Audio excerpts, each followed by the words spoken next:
Hi, good morning, friends.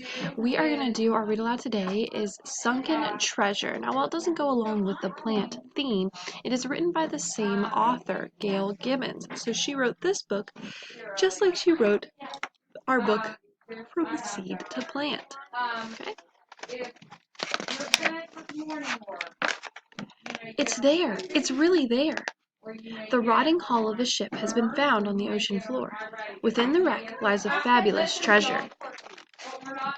The story of each underwater treasure hunt is different, but each goes back to the same beginning, the sinking of a ship.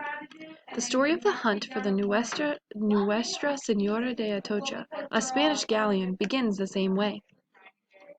The Atocha, the sinking. It is 1622. The Atocha, with its fleet of sister ships, makes its way back from South America to Spain. The Atocha is a treasure ship, laden with gold, jewels, silver bars, and thousands of coins. The fleet makes a stop in Cuba, then sets off again. As the ships near Florida, a hurricane gathers strength.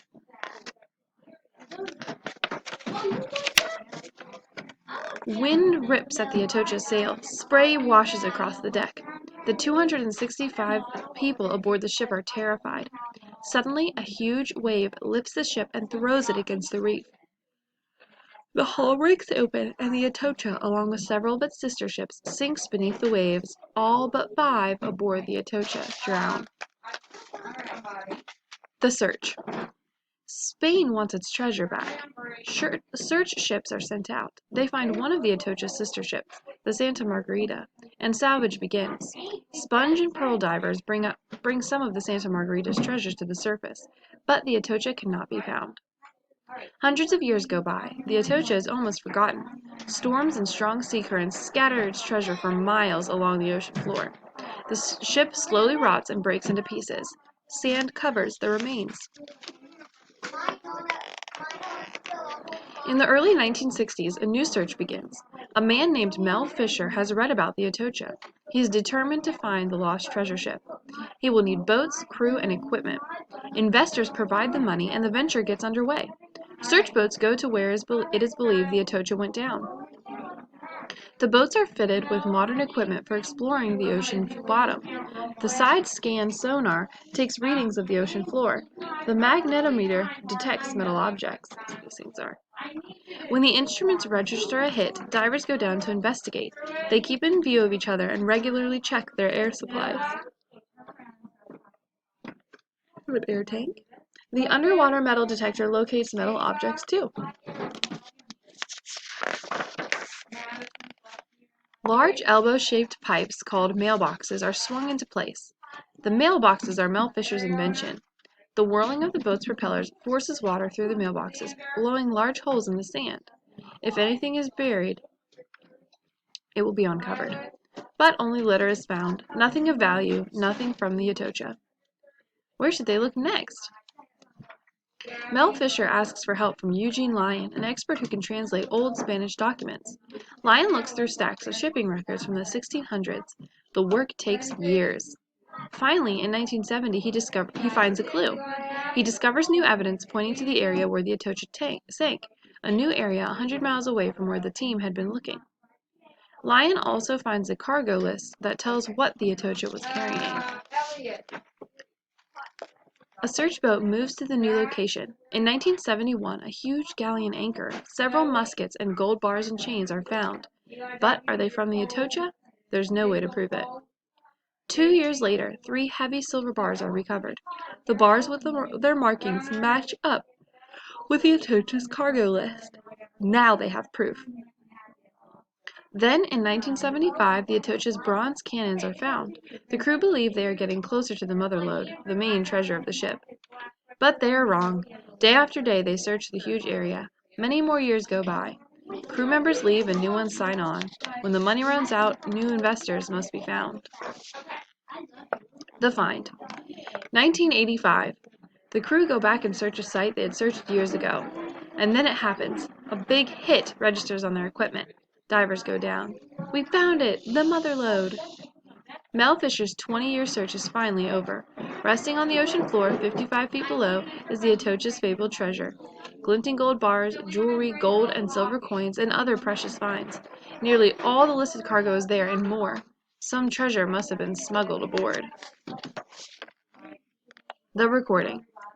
The crew works with a marine archaeologist, Duncan Mathewson. He insists that the mother lode not be disturbed. A grid of plastic pipes is laid over the site. The divers take pictures and make drawings square by square. Each square of the grid is numbered. That way the exact position of each timber, coin, and artifact is recorded. Later, archaeologists and historians will use this information to learn about times past.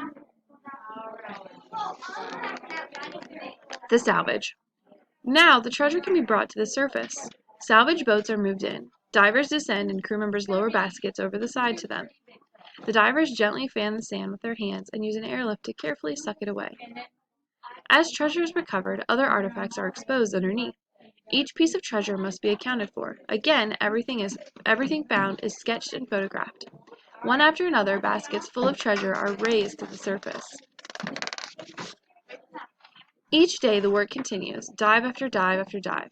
More treasure is recovered from the deep. It is hard work and can be done only in good weather. The salvage goes on for weeks, months, and years. Restoration and preservation. In a building back on the mainland, other workers sort the treasure as it is brought in from the salvage site.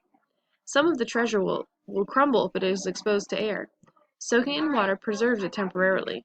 Later, workers will determine the right way to preserve each artifact permanently. Silver coins are put into chemical baths to clean and restore them. In 1 or 2 days, they will look like new. Silver bars soak in chemical baths too, but they will take longer to clean. They are bigger. The gold from the Atocha is already shiny. Gold never loses its luster. There were many pottery storage jars on board the Atocha. Amazingly, some had been recovered whole. Other jars had been shattered and now must be pieced together again. Cataloging. Cataloging of the Atocha's treasure is done in several ways. A photographer takes a picture of the sword.